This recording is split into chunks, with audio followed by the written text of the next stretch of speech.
G'day, I'm Alistair, and in this video we're going to filter some spirits. So I have this here, which I distilled a few days ago, and I have proofed it down to 40%. It's 39% ABV. I added a little bit too much water, but it's not split hairs here. And we're going to use this still spirits filter to remove some of the additional impurities that are in here.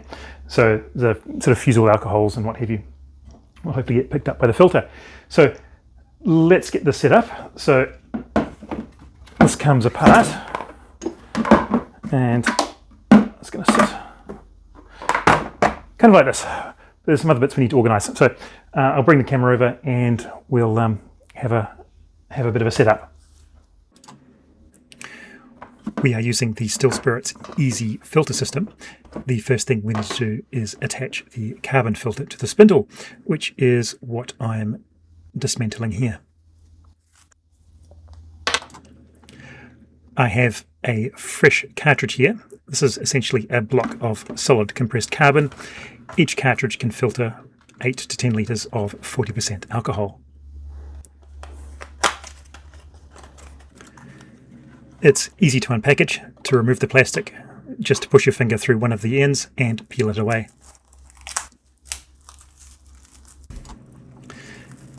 The filter is designed with specific pore sizes for the molecules of fermentation byproducts, which is why it performs much better than a standard carbon water filter.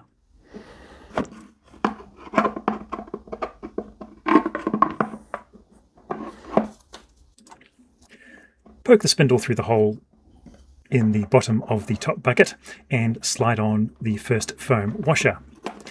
Then slide on the filter, followed by the second foam washer, then screw the bottom cap on.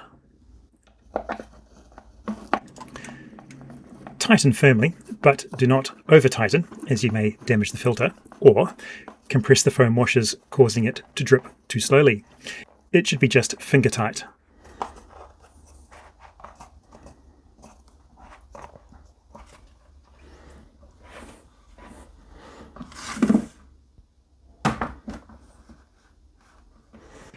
Next we need to clean the filter, so measure out 3 litres of water and add it to the top of the filter.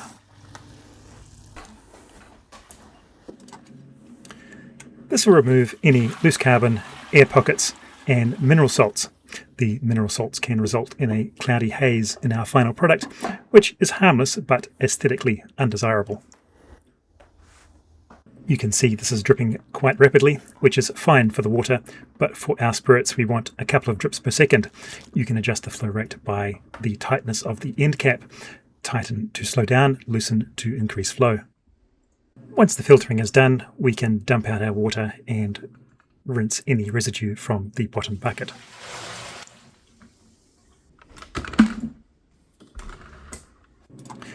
There's usually a bit of water or alcohol that doesn't go through the filter. I'm just getting rid of this. It's handy to have a large jug or container to rest the top bucket when you are doing things with the bottom bucket. We can now start filtering our alcohol by adding it to the top bucket. It's important to reduce your spirit to below 50% alcohol by volume.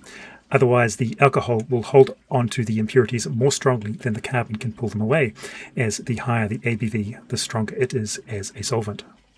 The filter is not absorbing impurities, it works through adsorption. Impurities like fusel oils and esters physically bond to the surface of the carbon pores as the spirit passes through. I've noticed that sometimes the lid forms an airtight seal and slows the filtration. You can reset this by cracking the seal on the lid briefly and it should restart dripping again. I'm running the spirit through the filter 3 times. The filter is good for up to 10 litres and I'm only filtering 5. Additionally, during distillation I was careful to cut out most of the tails. So I'm hoping this will further polish the spirit, but I don't have any proper evidence for this as yet. It might be the subject of a future video. Certainly, if your flow rate was too fast, then a second pass is probably a good idea.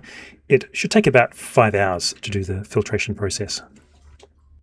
There is a risk of desorption, where the alcohol might pull the impurities back out of the carbon, but I'm willing to risk it at this stage. You may notice my change of clothing, as I'm letting the filter run all night for the first run, all day for the second, and all night again for the third. The carbon filters can only be used once. There is a myth that if you boil it in water, you will clean it, but this is not the case. To reactivate carbon, you need to bake it between 800 and 900 degrees Celsius in a vacuum or steam-injected environment. This is not something you can do in a kitchen.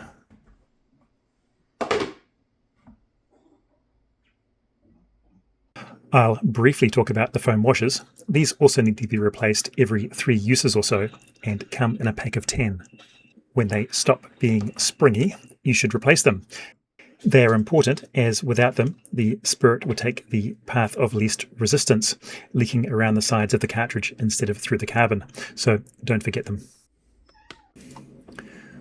With our filtering complete, I am going to put the alcohol back into the demijohn for storage.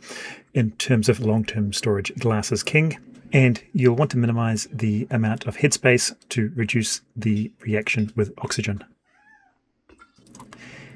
You can also use food-grade PET plastic for shorter-term storage of 40% ABV or less.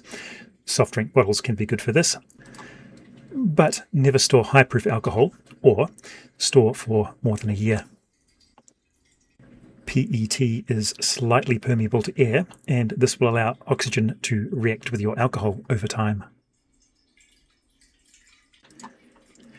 Ideally, you want to store your alcohol in a cool, dark place away from any UV light, and changes in temperature can cause the spirit to expand and contract, potentially damaging seals over time. The filter will still be holding around 100 to 150 milliliters of spirit in its pores, and you can flush this out by adding a cup of water to the top reservoir once filtering is complete, but I don't see the need. While I've never done this, some distillers recommend leaving the container open for a day, which will cause any highly volatile heads that may have escaped the cut or filtering process to evaporate. Remember to cover with a piece of paper or cloth to avoid any suicidal bugs floating in your alcohol. Now that I feel it is safe to do so, I'm just going to pour the remaining alcohol directly into the demijohn.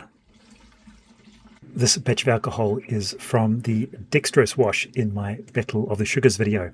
I've still got the invert sugar wash to distill before I can make the conclusion video, which will be coming soon. Remember to label everything. I'm going to record that this was triple filtered.